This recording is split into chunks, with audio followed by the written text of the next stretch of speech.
Ông bé xuống này, ông bé xuống ngoài rồi. Ôi giời, nhìn nhau hết rồi mà, không sao đâu.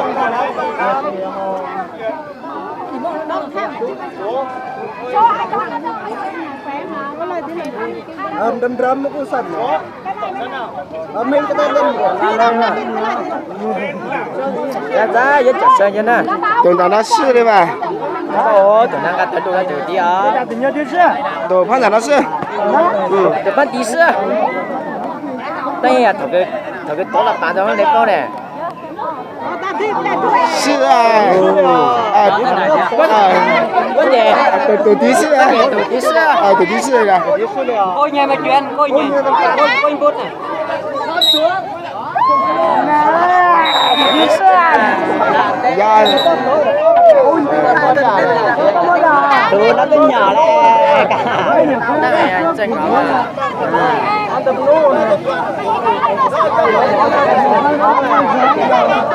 Ôi nha, không kia vậy à? Ôi nha, bút này họ nó.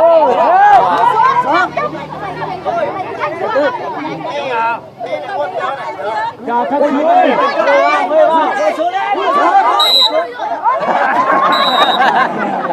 Cái tía rất chẳng nhau à. Cô đại chứ.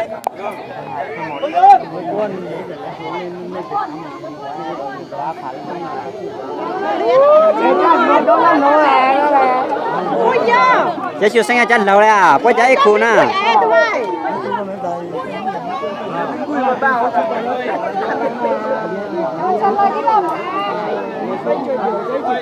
Bây giờ thì nó trước bây giờ thì rồi thì nó đi ngã. Ít tôi chọn số tôi chọn người mà. Mà ta tỉnh rồi thì nhớ xong đó nè.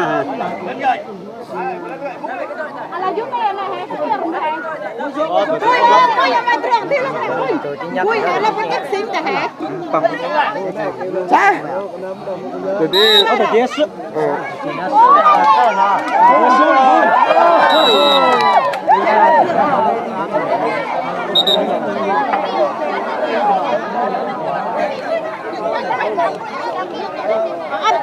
Nhà tụi khơi tí rồi chúng nó hơi chơi những món số à. Tiếng áo chào lục bắt lâu tôi qua tay chỉ chỉ chủ qua tay. Tiếng hơi chơi nó cái tiếng là sao chỉ có một chỉ có cái tiếng bè à. Quất tay Chỉ để quất tay cái chân nào. để quất tay cái chân nào đấy à.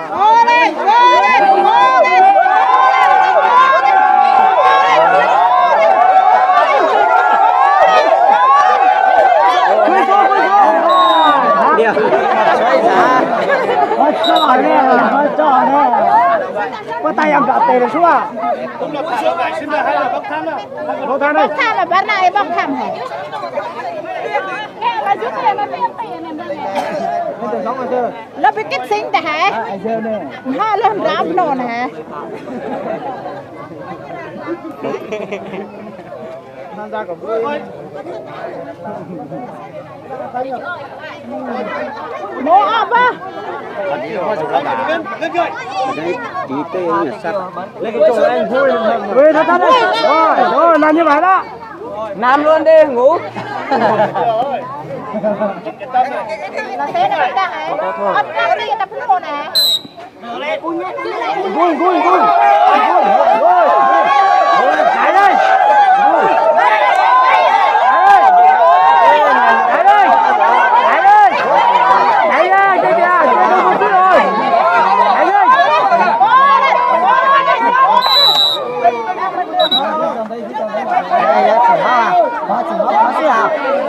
Có xe à?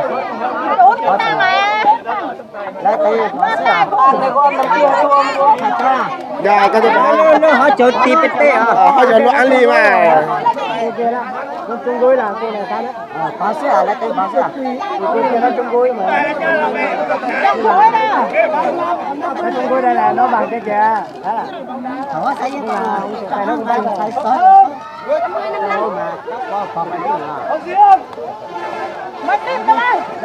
Cô có lần rồi chứ thấy anh đi mà thấy cái bay đồ.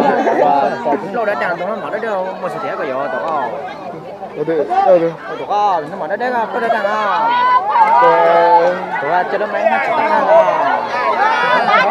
có gì bỏ tôi đã làm cho các phụ nó sẽ đã tụi phụ ra ô lít phải thế hả nó sạch đây nó sạch đây cuối tuần nó mỏi đây lâu đã đằng na cuối sai của tao gì cái này con tao tôi muốn bảo hiểm là phải có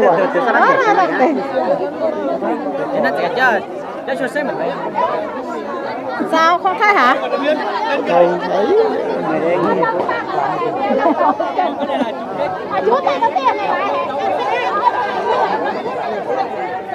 ở đi làm này âm xong ạ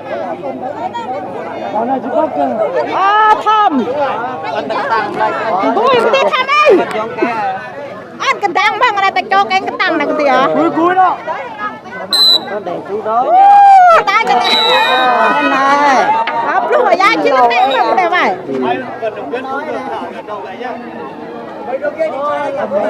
ủa tệ bay cái tệ mong cái này hả chờ chúng núi đó ăn trai à cái tăng đang có thầm ta cầm lá mà khai là vườn sờ ta cái báo có phe tì đó luôn cầm lá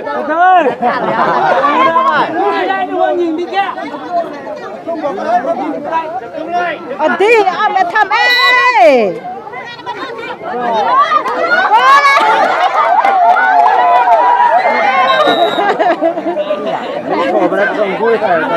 thầm cái quỳnh bên ổ này ha đó hả có tan chọn xong mấy cái mấy cái ham cái này cả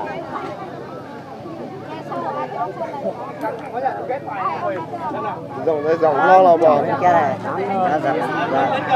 pe thịt pe à trồng cây này nó tôi để cúi luôn nhá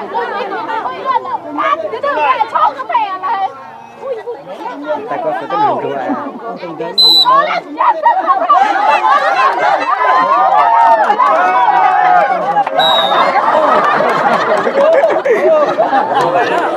đi làm vấn đề thầm làm vấn đề ở chat chào ya cô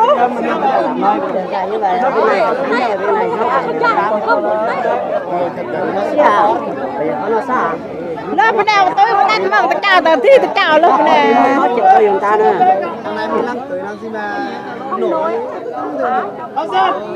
học sinh mà ta kia phát một bao cà là phát nói mà sao thắng được học sinh biết như vậy được thôi đấy à tính nhớ thì không đâu à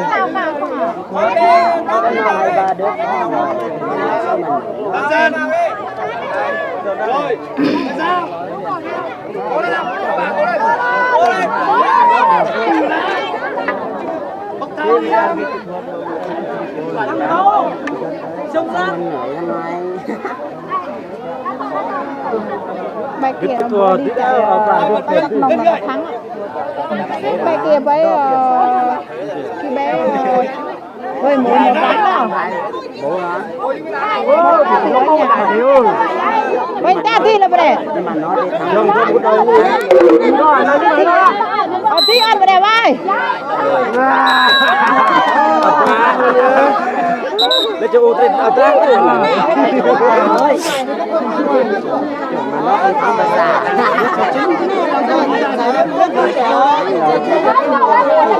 còn ai bốc đại đó quay hơn cái này nó sống thở bây giờ nó to đâu mà rồi hai anh tập quán nó mới sụp về lít ra coi lít ra coi ra đây cho nào còn lít vào còn thằng á nè để tụi nó mẹ nhìn tao tao mình ăn làm việc tốt cục vừa đấy anh nghĩ cái tao bảo chúng ta nhiều rồi còn ăn làm mình giật trắng giờ cái gì nhìn lâu lên này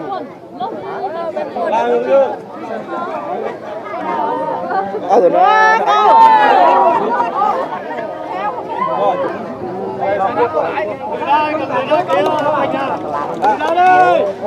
người ra cái vạch ngoài kia hắn để với vạch ngoài người ra đây người ra sẵn phong lên đi lui ra ngoài chút đi người ta lao thì biết rồi cái hệt đó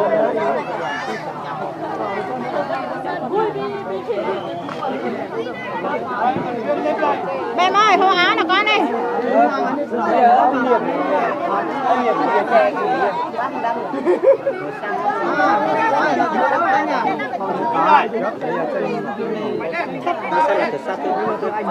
Từ sau nó ra mà tỉnh lại à? Nó lúc thở lắm ấy. Như là trò chơi. giờ cái chiều đó tôi phát ta hơn Nó đang chưa tôi khen tao con này Chi dân gì tỷ ơi. người vào Ê bác có chơi biết đó chơi lo. Thèm không cờ. người vào Tụi biết lên. Go lên. Nó cục lúc cục là ơi. Đương nhiên rồi. Ôi giời ơi chúng mình.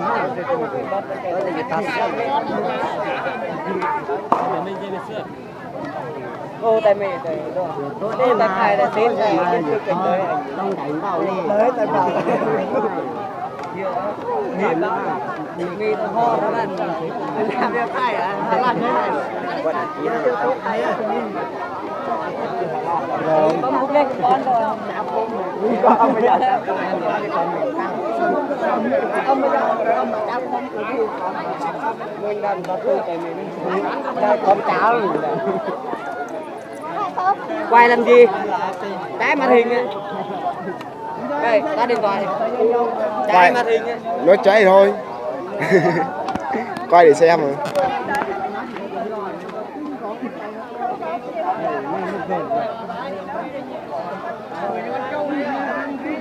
nào cái đấy ngon mà